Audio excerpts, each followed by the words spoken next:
High-speed handpieces require maintenance to ensure optimal performance. See the maintenance video for cleaning and lubricating instructions. A standard sterilization pouch must be used for a single handpiece.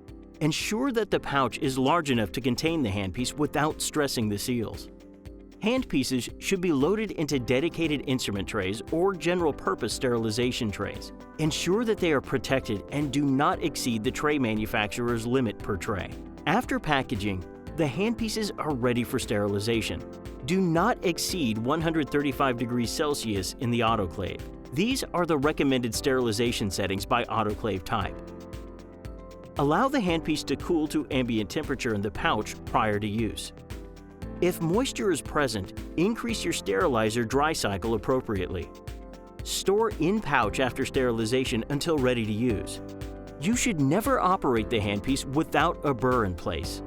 Connect the handpiece to tubing and run for 20 seconds before using on a patient to expel any excess lubricant.